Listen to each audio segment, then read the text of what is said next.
Le pouvoir de l'ordre.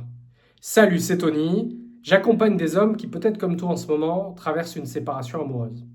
J'aide ces hommes à reconquérir leur ex, si c'est ce qu'ils veulent, ou à devenir l'homme qu'ils ont toujours rêvé de devenir. Dans cette nouvelle vidéo, on va parler du pouvoir de l'ordre.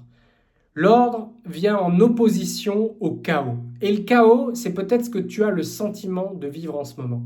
Quand tu es en couple avec quelqu'un, même si ça fait pas forcément très longtemps, il est possible que cette partenaire ait occupé une place importante dans ta vie. Dans ton environnement, c'est une personne qui occupait tes pensées. Et donc quand cette personne décide par exemple de te quitter, eh ben, ça laisse un grand vide, un grand trou dans notre vie, dans notre quotidien. Et donc le vide, la nature, elle n'aime pas trop ça. Et donc ton mental, tu as peut-être remarqué qu'il a rempli ce vide en te faisant penser quand même à ton ex en permanence. Peut-être que tu es dans une période de doute, d'incertitude. Est-ce qu'elle va revenir? Est-ce que je vais réussir à retrouver quelqu'un un jour? Est-ce que ce que je ressens en ce moment qui est désagréable au possible, ça va finir par passer? Tout ça, je le comprends très bien et c'est ce que je pourrais appeler le chaos. Une période où tu es un peu perdu, où tu sais pas trop dans quelle direction aller. Et t'essayes des trucs, t'essayes d'envoyer des messages à ton ex, t'essayes de la reconquérir, t'essayes peut-être de te remettre sur une application de rencontre pour voir si, peut-être sur un rebond, c'est ce qu'on appelle une relation rebond, peut-être si tu peux chercher à vite combler ce vide avec quelqu'un d'autre. Tout ça, c'est pas quelque chose que je te recommande de faire. Moi, je te recommande plutôt de revenir au calme, de revenir au silence. Dans cette période qui est agitée, le mieux que tu puisses faire, c'est d'essayer de te recentrer sur toi. Comme un animal, tu sais, un animal blessé, en général, c'est un animal qui va moins s'alimenter et qui va s'isoler. S'il est blessé, il va lécher ses plaies et il va espérer, parce que les animaux n'ont pas accès à un système de médecine comme nous, il va espérer que ce ne soit pas trop grave et qu'il puisse se remettre. Pour se remettre, il va se reposer. Il va vraiment, tu vois, se rouler en boule comme ça, lécher ses plaies et attendre que ça passe. Dormir, se reposer, reprendre des forces. C'est un peu ce que je t'encourage de faire. Reprendre des forces, te recentrer sur toi, ne plus t'agiter, ne plus courir et ne plus tenter quoi que ce soit. Quand on vit un truc comme ça, on croit au pouvoir de l'action. Moi, je crois profondément au pouvoir de l'action. C'est en passant à l'action qu'on peut changer des choses qui ne nous conviennent pas ou qu'on peut améliorer notre vie en passant massivement à l'action. Mais il y a des fois où il n'y a pas de nécessité de devoir passer à l'action et où le mieux qu'on puisse faire, c'est au contraire de rien faire. Et ça semble encore une fois assez contre-productif, mais ça peut beaucoup, beaucoup aider.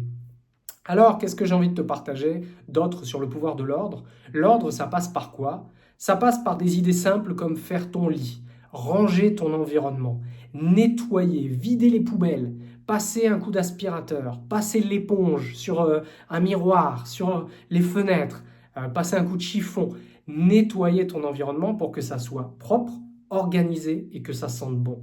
Faire ton lit, changer tes draps si ça fait longtemps que tu ne l'as pas fait. Et évidemment, ça passe par l'hygiène personnelle. Tu ne dois pas, je sais qu'on est tenté, qu'on n'a pas beaucoup d'énergie dans ces moments-là, mais tu ne dois pas te laisser complètement aller, tu ne dois pas sombrer. Je suis là, dans ta réalité, pour te le rappeler. Ne te laisse pas tomber. Tu peux être vraiment au fond du seau pendant quelques jours si ce que tu vis est vraiment très fort, très puissant, très désagréable. Mais il ne faut pas que ça dure éternellement. Il faut que tu arrives à en sortir de cette période, de cet état, si tu veux, cet état de choc. Il faut que tu arrives à en sortir. Donc, quand tu vis ça, le mieux, c'est mettre de l'ordre. Pourquoi? Parce que mentalement, c'est le désordre mental. C'est un peu le chaos, comme je le disais. Et la meilleure chose que tu puisses faire, c'est d'avoir un environnement qui renvoie une impression d'ordre. En ayant un environnement clean, ça va aider ton mental à se stabiliser. Il y a un côté rassurant, un côté positif à évoluer dans un environnement qui est propre, qui est organisé. Tu vois, c'est la même chose. Personnellement, je suis écrivain. Écrit beaucoup de livres. Et ben, les moments où je suis le plus productif, où j'arrive à accéder à des états de flow, donc d'inspiration, de créativité comme ça, c'est quand mon bureau est bien organisé, quand ma maison est clean. Parfois, je vais travailler dans des cafés, mais j'aime cette impression d'ordre. Tu vois, quand mon écran est propre, mon écran d'ordinateur est propre, il n'y a pas de vieilles taches bizarres, de saleté. Tu vois, même la manière dont je m'habille, je fais en sorte de m'habiller et de prendre soin de mon apparence physique. Pareil, tu vois, si tu es un homme qui a de la barbe, allez chez le barbier, même si en France ça coûte un peu plus cher. Moi j'ai l'avantage de vivre en Thaïlande, où ici pour 6 euros, tu as une barbe, voilà, on te fait la barbe. Mais l'idée, je me suis un peu éparpillé avec cette anecdote, mais l'idée c'est de prendre soin de toi et de mettre de l'ordre dans ton environnement en premier. Puis ensuite, ça peut aller beaucoup plus loin, mais on ne va pas faire beaucoup plus compliqué dans cette vidéo. Je pense que tu as déjà saisi l'idée principale. Si tu veux aller plus loin, il y a des liens dans la description où je te propose 2 quiz gratuits. Ces quiz, c'est le premier pour voir si tu as des chances actuellement de récupérer ton ex. J'ai posé des questions assez spécifiques. Le deuxième, c'est pour tester ton niveau de confiance en toi après cette rupture. La confiance en soi, c'est une qualité extrêmement importante pour vivre une vie équilibrée et je t'encourage à faire le test si tu ne l'as pas déjà fait. Ensuite, like cette vidéo, laisse un commentaire, pose-moi une question, ça m'intéresse, je lis tous les commentaires. Donc je serais ravi de savoir où tu en es, quel sujet tu veux que j'aborde et comment est-ce que je pourrais t'aider au mieux dans mes prochaines vidéos. Abonne-toi si ce n'est pas déjà fait pour recevoir les prochaines notifications. Et en attendant, je te dis à très bientôt pour la prochaine vidéo. Salut!